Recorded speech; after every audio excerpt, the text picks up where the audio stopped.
Hello everyone, and once again, welcome back to Cornflake's Crib. This is now your home of Rugby Challenge 3. If you weren't already aware, welcome home. Now today, I have a couple of requests for you all that quite a lot of people have asked to see a video about. So that's what we've got coming your way today. It is a look at the stadiums and some of the licensed club kits. Try saying that quickly. In the game straight off release. So let's go straight into it. Have a look at what stadiums are in the game once it is finally released for you guys to have a look at. So the easiest way to do this may be just to go up to a single match, a 15s match, whatever, Blues and the Wallabies. That's not what we want to see. We want to possibly go to the end here, and we'll start right where it begins at random. Okay, so we've got 43 stadiums. I think one is home team and one is random, so that puts it down to just 41 stadiums. Let's go through them all and have a look at what stadiums we have to select from. Obviously, starting off in A, and Amy Park is right there at the top in Australia. Second is ANZ Stadium, another one from Australia. Allianz Stadium, another one. They all begin with A in Australia. That's not very creative. We've got Arena Manawatu, Canterbury Stadium, which I'm guessing they're calling the League Stadium, and Christchurch. That's my presumption at what that attempt is. And this is another Canterbury Stadium. There was no AMI Stadium, so it has to be. We also have Castle Park, Causeway Bay Stadium, Newlands Stadium, Domain Stadium, Ecolite Stadium, Eden Park, we've finally gone off the stadiums, Emirates Airline Park, and then there's Buenos Aires, however we say whatever stadium means in Spanish, I presume that is, Etihad Stadium, Forsyth Bar Stadium, Franklin's Garden, Free State Stadium, French Division 1 Stadium. So this is the real disappointing part. Obviously, without the top 14 licenses, this is where you got to pick from when you play with the French sides. Stadium 1 and Division 2 Stadium as well. Not much joy for the French in Rugby Challenge 3. Geo Stadium, Growth Point Pink Kings Park, Hunter Stadium, Loftus Versfeld, McLean Park, NIB Stadium, Oceanic Park, QBE Stadium, Rotorua International, Rugby Park Stadium, my local stadium. Maybe we'll be seeing that later on this year when the ITM Cup gets underway. We have Stadio Coliseo, Suncorp Stadium, Toll Stadium, Toronto Field, that's a fine looking stadium in Toronto, I presume, Trafalgar Park, Twickenham Stadium, Twickenham Stoop, WWS Stadium, something to do with Wicked Witch Studios, perhaps, Waikato Stadium, Welford Road, Westpac Stadium, Euro Stadium, and Home Team Stadium, which of course is the stadium of whichever home team you pick. So there we go. That's a quick look through at all the stadiums and grounds available in Rugby Challenge 3. Another thing a lot of people asked for was to look at some of the kits from ITM Cup, Super Rugby, Curry Cup as well. So I figure the easiest way to do that is right here. Same place now if I'm really clever for you guys. And what's about to happen will determine if I am really clever or not. I'm going to try and focus the zoom onto the left side of the screen somehow, so you can see these players running along, and we can easily go through the sides by competition and have a look at their kits for the default licensed kits. So we got Super Rugby, we're already here, so let's take a look at all these home kits for the Super Rugby sides. You've got the Blues at the top, of course. Brumbies coming second. We can see as one man moves away, the next one will come into shot. The Bulls, which have a very nice new looking kit as well. The Cheetahs are next up. The Chiefs follow them on straight after. Then we have the Crusaders kit. It's a good looking kit as well for the Crusaders, but I'm pretty sure that looks like last year's kit as well. The Highlanders are next up.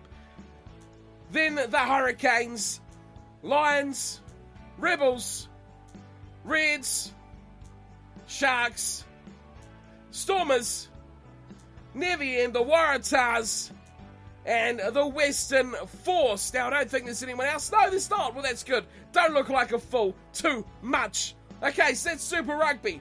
What else do you want to look at? Aviva Premiership, do you want to see those? Why the hell not? We've got Bath at the top.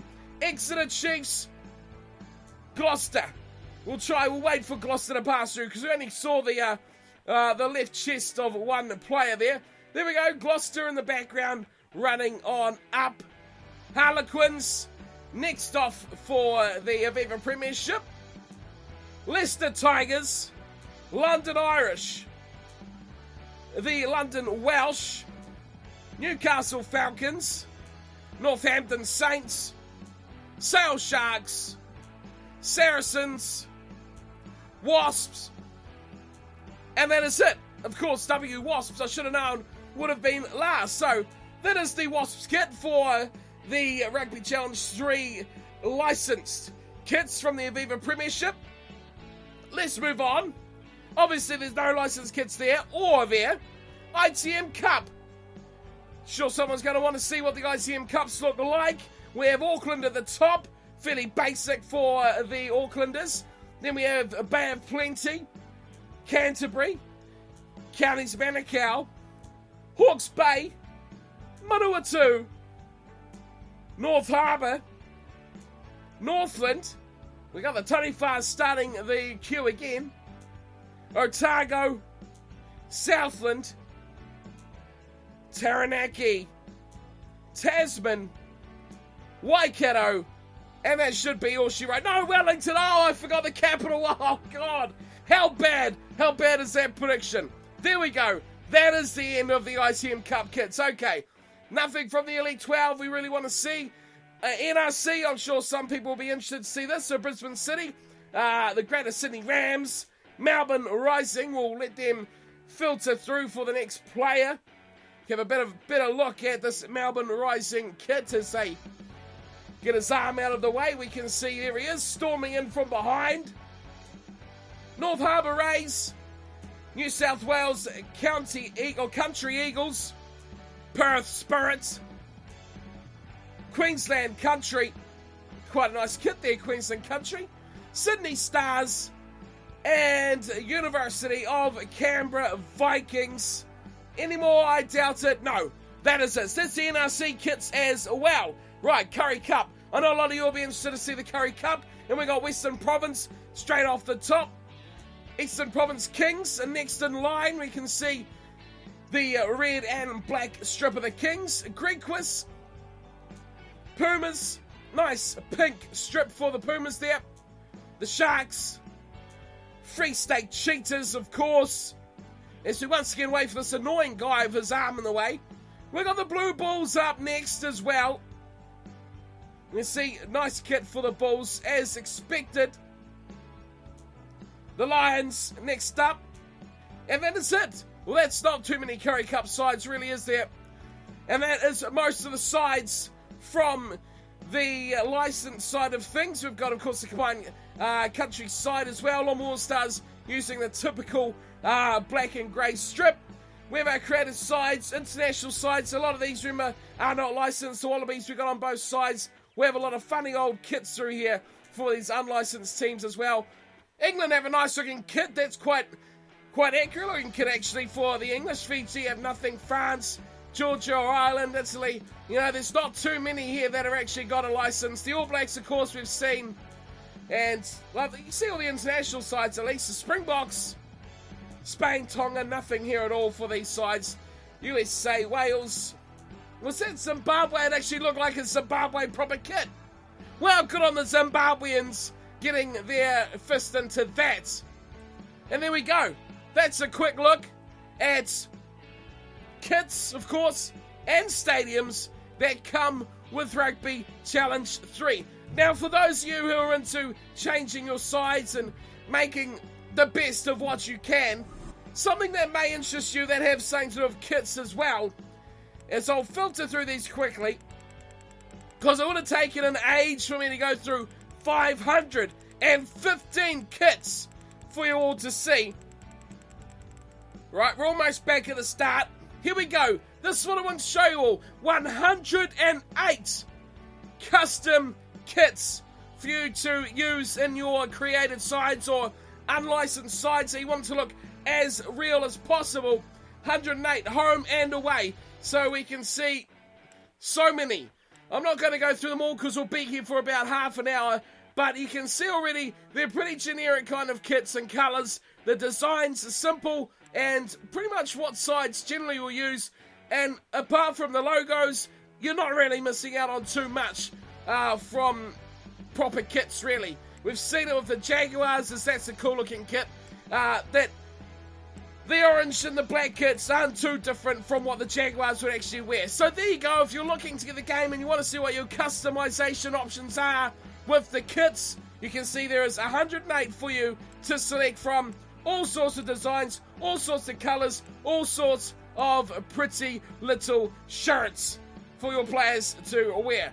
Alright, so that's going to wrap me up here for today. A nice short one to show you around those little extras that everyone wanted to see. If there's something specific in the way of a kit like you'd like to see in this view, I can show one kit at a picture or screenshot or something. If you want to see just the one, I think that'll be a pretty good overview of most of the kits in the game that are licensed. And yeah, if you want to see anything else, do let me know in the comments. Hopefully, with the game coming out, we'll be able to start some new series with the action from the FanHub making its way into the game. Now, all the Northern Hemisphere people out there, you know who you are. Get in there, get into the FanHub, create your Pro 12, create your top 14, and we'll have a full pile of squads to start the careers, to start the BR Pros, to start all the amazing series we want to kick off in the next few days. So thank you everyone for tuning in and watching. Hope this was insightful enough for you to see what was available and what you can use in your game as well. As I said before, leave in the comments if there's something different you'd like to see. And until next time, thanks for watching and take care.